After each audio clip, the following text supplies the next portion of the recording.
All right. We should be Lots of live. compliments on it.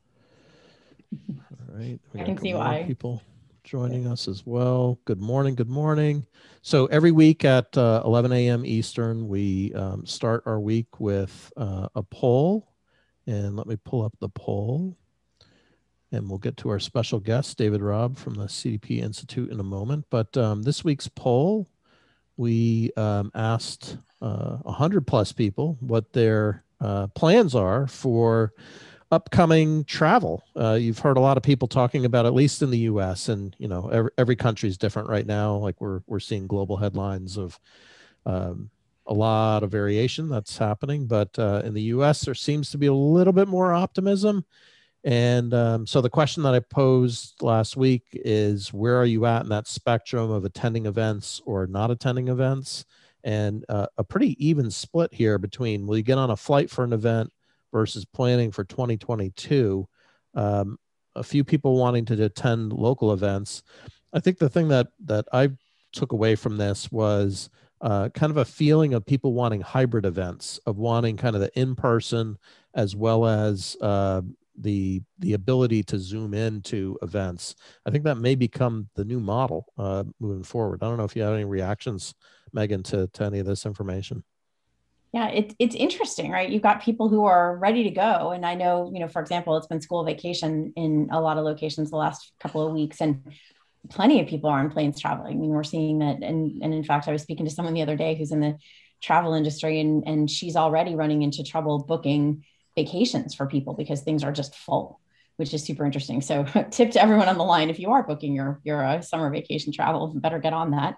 Apparently good places are booking quickly, but this is it. But then I think you've got another group of people who are reluctant still to take that leap. And I think especially people outside of the US or even within the US in places that are slower to roll out vaccines, you're also seeing travel reluctance, which I understand. I think it's just an interesting, I think we'll continue to see a dichotomy. And John, I agree with you that I think that means that those of us who plan events will really need to think about, how do we consider the sensibilities of those people who aren't ready to jump back on a plane just yet. But I think we also saw a lot of events enjoy larger attendance than they might have in the past, right? When they didn't just have in person, and reached a wider audience, and as such, did some good for their brand. And we also saw some really creative experiences. It probably accelerated the virtual event creativity or online event creativity. So some positive things out of this. But yeah, I think it's going to be a little while before whatever the new normal is in place. It'll be interesting to see what happens budget-wise too, because events are a key part of account-based marketing, and call it 40% of budgets pre-pandemic were kind of tagged to the bucket of events or physical events, and now all of those have gone to zero in the last year.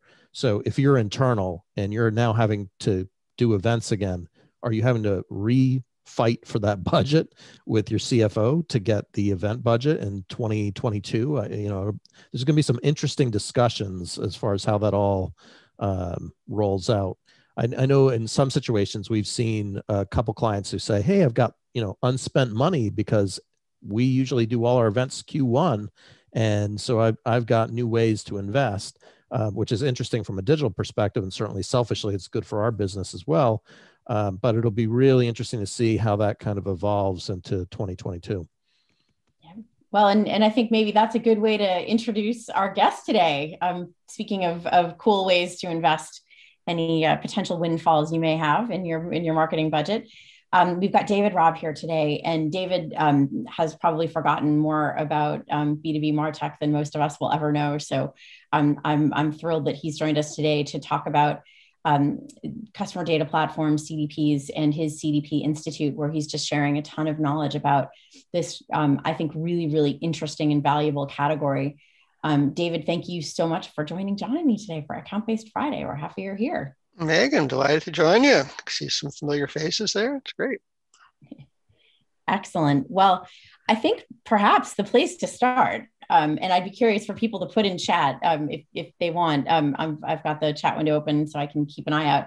But how many people on the line have heard of CDPs? Even just do a hand raise if you've heard of it. Yep, a couple of folks. Anyone who has deployed one? Not yet. Yeah, that's why David's here. I think we can start from the beginning. Tell us a little bit about what CDPs are and why they're such an interesting and valuable category for B2B right now. Okay, well, I've devoted the last 4 years of my life telling people about CDPs. So I must say I'm a little sad to hear only see Kanokos are familiar with them, but customer data platforms. The backstory, I might as well go. The whole thing is 2013. I was writing my little blog, analyzing tech, as I've done for many years, and we began to see something new, which we hadn't seen before, which was that application software was now building its own customer database. And up until then, you would have campaign managers or predictive modeling systems or whatever application it was over here, and then it would connect to a customer database or marketing data warehouse or whatever we used to call it back in the day that was built separately, and they would just simply be attached to each other. So all of a sudden we start to see these systems that were doing predictive modeling or campaign management or whatever, and we're building their own marketing database. So that was a new thing, needed a new name. Needs a three-letter acronym, so I made sure that CDP was available. It wasn't being used for too much else. There's the Canadian Defense product or something. But in any event, and so customer data platform fit those three letters and made almost sense. So we decided to call it customer data platforms.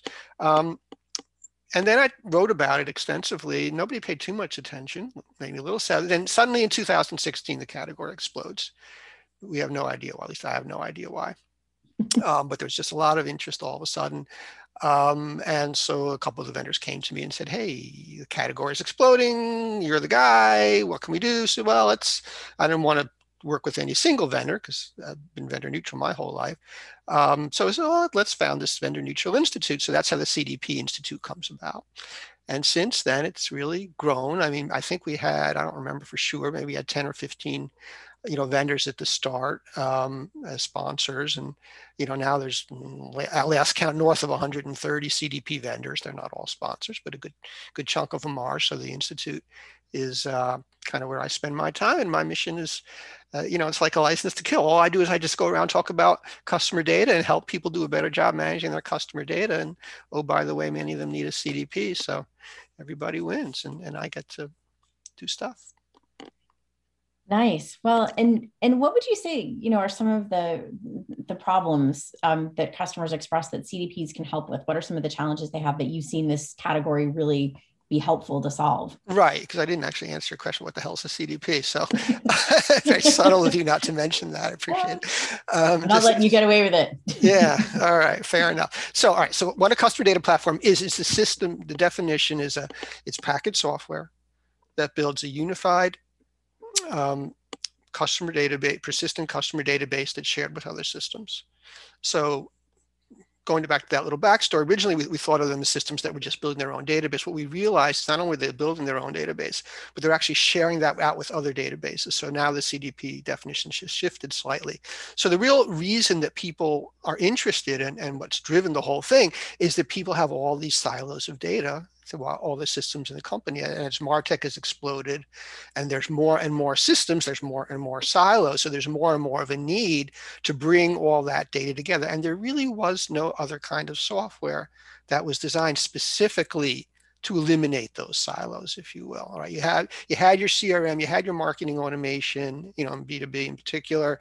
Those were really systems that were built to generate their own data. So you'd send out an email, you'd capture the response, you'd build up a history. But then your website's over here doing website thingies that are not connected particularly to your CRM and even just barely to your marketing automation if it happens to be a tag. So there's all these pools of data that were kind of growing separately that needed some system design to bring them all together. And that's the special power, the secret power of the CDP is to do that and bring all that stuff to data. And then once it's assembled in one place, of course, to share it back out so that all the other systems have access to a complete profile, not just that kind of narrow slice of the data that they've collected by themselves. And of course, the other thing you wouldn't want to do is just have point-to-point connections. Oh, let me connect all 20 systems to all other 20 systems, pairwise, which would lead to some horrible number of combinations that I can't calculate in my head, but more than anybody in their right mind would want to maintain. So the CDP simplifies your architecture by giving you one place to put it all and one place to pull it all from. That makes sense. No, I think that works. And John, thank you for putting the note in chat. Please, if folks have questions that they want to ask about this, but I think, David, I would love to go back to the question about, what's, if you think about sort of within B2B marketing per se, what are some of the challenges that you've seen CDPs help people solve for? Like, what are some problems where people say, hey, can it help me do X? What would X be? Okay, let me answer Kaneko's question in the chat there. Oh yeah, great. Yeah. So is the CDP the same as a data warehouse? Not exactly, okay? And there's a couple of differences. Remember, our definition, first of all, is packaged software, right? Data warehouses are custom built, as are data lakes. So sometimes we used to think of, if you could think of CDP as a packaged data warehouse, you wouldn't be too far wrong. But in reality, most data warehouses are limited to structured data. Data warehouses, it's a broad term they can be used for lots of different things, but most of them are used really to feed business intelligence tools and to assemble data for analysis. Okay, and you structure data in a certain way to do that. You build cubes and things like that, and whatever I forget what they even call them nowadays. So the CDP isn't built just for that. The CDP, first of all, it'll hold unstructured data. And a lot of your web data, for example, is unstructured data, which a data warehouse in a relational database is really not very good at handling. So you're more likely to use a big data technology than you are a relational database technology in a CDP. So that's a big technical difference. What that does allows you to handle larger volumes of data, greater variety of data. Often with the CDP, you'll pull all the data in its original format. And then you will do what's called a schema on read, not a schema on write. So when you're pulling it out, you decide how you want to structure the data. So you don't have to pre-decide. So if some new piece of information comes in because your website starts to capture this kind of interaction you didn't start to capture before. Well, in a data warehouse, you got to go back to your data guys, and they got to do a lot of work to kind of add this new attribute in weeks, months, begging, bribing with beer and pizza and all that stuff. The CDP, that data will just be there because it'll just store it. Now you still have to know what you're doing to get it out of there. You got to know to look for it, but at least you haven't lost it. So there are some fundamental differences between the CDP and a conventional data warehouse. Okay, Megan, now that I've successfully evaded your question again, you may notice a pattern here.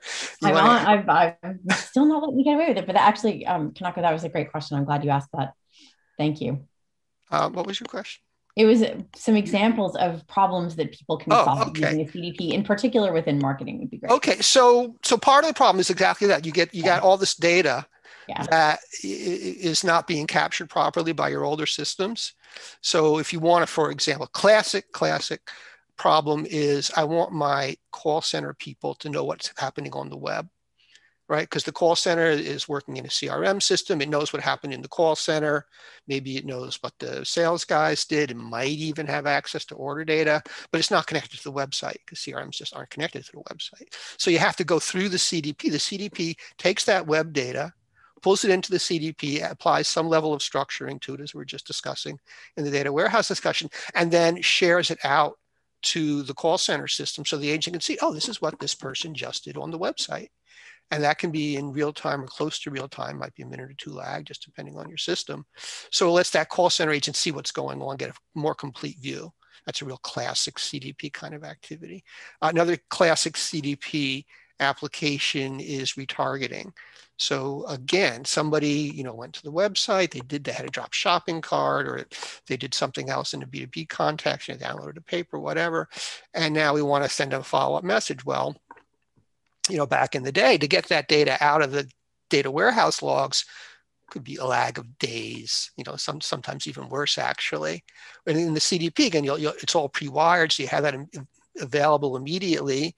So it can either push out an email right away, or it can generate a list if you want to chase them on, in an audience in Facebook or LinkedIn or wherever you're sending your audiences to. So it makes that connection way simpler. And it can connect into your marketing automation too. Push that into your marketing automation system if you're going to run your retargeting through that. And on the other hand, this is more of a e-commerce application. If they do buy whatever it is, was in that drop shopping cart, and you want to stop pestering them about it, again, getting that in minutes as opposed to days or hours eliminates the annoyance of trying to sell somebody something they've already bought. I've got a quick question there just to build on that. Follow-on question. You mentioned commerce quite a bit. And in our experience, we've not seen a ton of CDPs on the B2B side in the mid-market segment, but maybe it's because of the application, like you said, of commerce, and maybe it's a product-led growth.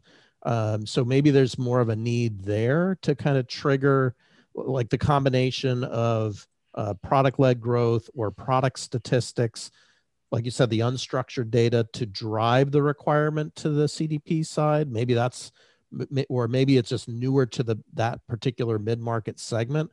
I guess I'm struggling with like, what's that application or what would trigger somebody to say, boy, I really, really need to get that.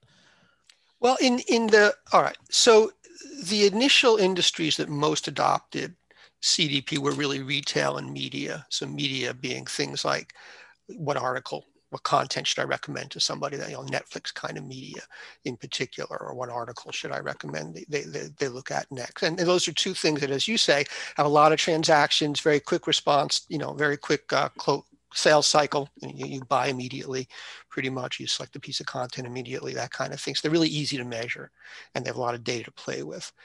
That was like the first wave of CDPs, and this again is back around 2016, 2017. We've more recently, actually, we've had two waves since then. The second wave, it was more people like telco and financial services and kind of the traditional database marketing industries that weren't really adopting CDPs right away, but then kind of came to it. There now is, and I would put B2B in that second wave, but there also now is a third wave of things like education, associations, healthcare, actually, which are way longer sales cycle, longer, again, a different set of issues, but they all have this problem of the data being held in different places. They all have the need to pull together the data to get a complete view of the customer. And the B2B people for sure have that need, right? They also have this fragmented data that they want to pull together in one place. I think one of the reasons that B2B was a little slow to adopt it, because B2B has led a lot of MarTech, as you well know, is because their systems were not that bad at it. You could pull some stuff into your marketing automation system, although the marketing automation systems really weren't built for that. You might even be able to do some of it in a CRM, although again, the CRMs really weren't built for it. And anybody who's tried to pull data out of Salesforce, knows how painful that can be. So the CDPs were just, a better solution, but the gap between what the existing systems did and what a CDP would offer was smaller in B2B than it was in B2C, where that stuff just was like totally non-existent. So that's, I think, part of the reason. But we do see it now, because, particularly when you get into ABM and you want to get this, this holistic view of the account relationship, that data is just spread all over the place. And yeah, you can kind of sort of make a marketing automation or a CRM do it, but it's really hard at the end of the day, and they're not built for certain things like unstructured data in particular. They're just not built for it. So it makes way more sense to pull that stuff out into the CDP and really get a complete view of what the account is up to, and look at the intent and all the changes in behavior and all the cool stuff that you do in ABM that the CDP is really, really, really good at. So those are the kind of core applications on the B2B side, is supporting that account view in the ABM world. Yeah, you make a really great point about the unstructured data of healthcare. One of our clients is a Fortune 50 company. We do a lot with marketing automation. They've got a lot of disparate sets of data, so CDP could bring that back. The other use case that we've seen in smaller companies is bringing data into one location and normalizing and being able to fix the data and then write it back into Salesforce or write it back into marketing automation, which is unusual to be able to do that writing function into Salesforce. And we've seen a reporting benefit too, because you can either try to report everything out of Salesforce, which quite frankly is our inclination. We'd rather have everything over in Salesforce, but some companies like to have a separate reporting capability. So I imagine with a CDP, you could pipe in a Tableau or a visual, kind of a visual presentation layer on top of that to do the reporting. Those might be some other applications I imagine, but they probably just haven't hit yet. Like I think it's kind of emerging is the sense that I get. Yeah, well, there's been a fair amount of activity in the B2B world. Dun & Bradstreet bought a company not too long ago, and there's been a couple of specialist CDPs, Calbermind, I think Xylotech, one or two that work specifically in the B2B space, because B2B, it's got its own little quirks. The two levels of data, accounts and people or contacts, is a unique requirement to B2B. And it's, in theory, any CDP can do anything, but in reality, of course, you want a system that's really designed around that. You want the integrations with the B2B tools and stuff. So yeah, it's definitely getting there. It's as I say, it wasn't part of the first wave, but more and more we see interest. I could see things like account selection, account prioritization in terms of really understanding of your addressable market, who is active, who's not active in the market, sort of. And I know you can do that with some systems today, but bringing in different elements of that. And then I would think also in particular for cross-sell and upsell, I can really see having data on your existing accounts, combining to your point, John, about product data, right?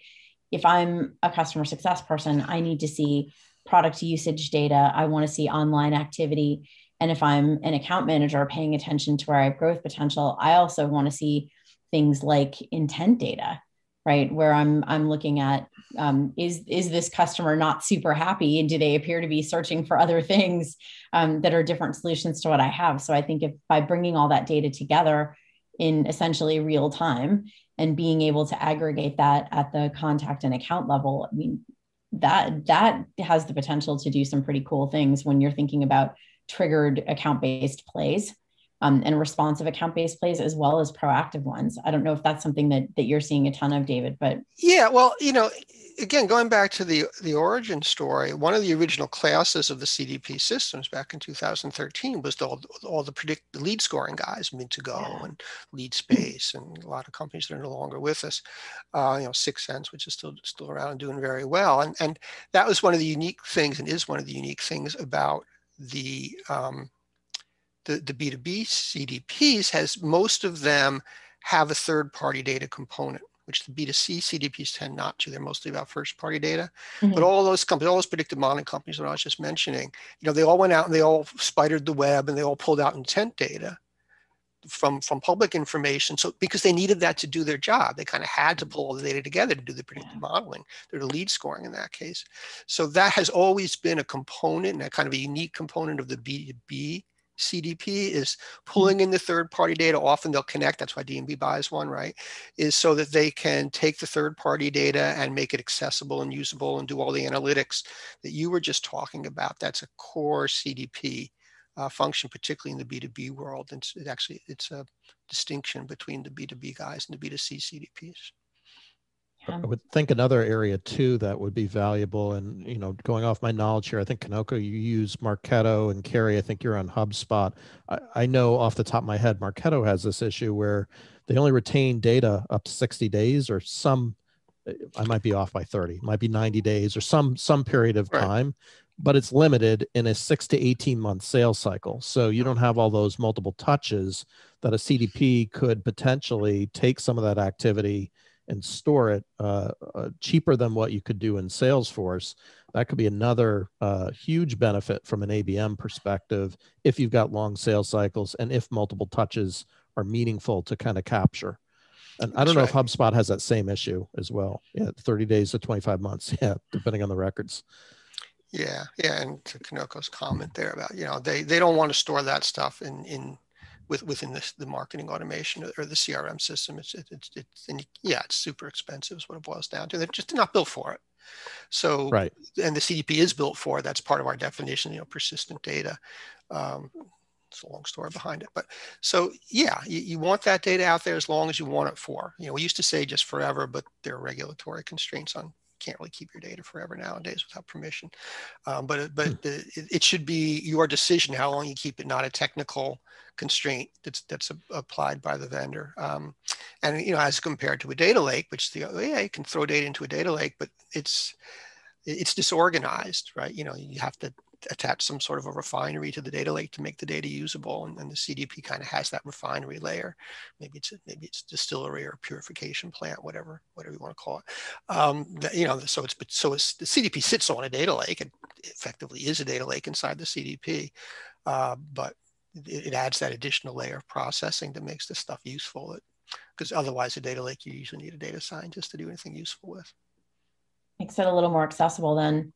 Yeah. Well, on that note, and maybe, just for people who are thinking about, wow, this is interesting, how do I get started? What are some things that you see companies sort of tackling first? Are there initial use cases for CDPs or considerations to say, hey, don't bother if you've got this situation? And I know a lot of people will say, my data is not perfect. Can I do this? Well, nobody's data is perfect. Actually, that's one of our jokes is that's the way you sell a CDP. Do you have a lot of data? Yeah. Is it perfect? No. You need a CDP. Sign here. That's how you sell a CDP. But no, you don't have to wait for your data to be perfect. You have 2 or 3 core data sources: marketing automation, CRM, the web being the big 3 that you want to pull in. You typically start, there actually is a sort of a maturity model that people go through, as you can imagine. The first thing you do is you get the data in, and you've never had it together, so you analyze it because you never had this data set available to analyze. You do your ideal customer profile, you do your journey analysis, you do all the cool things your attribution analysis, all the stuff you wanted to do that you couldn't do because you didn't have, the data in one place to do that. Then after that, you begin to build predictive models because now you finally have the data set available to do the predictive models. Then after that, you begin to get into your outbound campaigns, so your list segmentation and your other kinds of things that you wanted to run in marketing automation, but couldn't really get done properly because you were limited in the data available. And then you get into real-time interactions is usually where you end up, and maybe some orchestration. Someplace in there is cross-channel orchestration, depending on where you want to stick it in the model. So yeah, there was a fairly normal progression that you expect people to go through. And it's all about, like with anything else, like, adding sort of incrementally add 1 or 2 sources for each new project, add 1 or 2 output systems. You don't boil the ocean. You don't wait for all your data. You don't load in 20 data sources before you do anything. You load in 2 or 3. You find some use cases that those 2 or 3 are going to be good at, get some value from it, learn a little about it, and then you kind of add things slowly on both the input end and on the output end to add value and do more good stuff.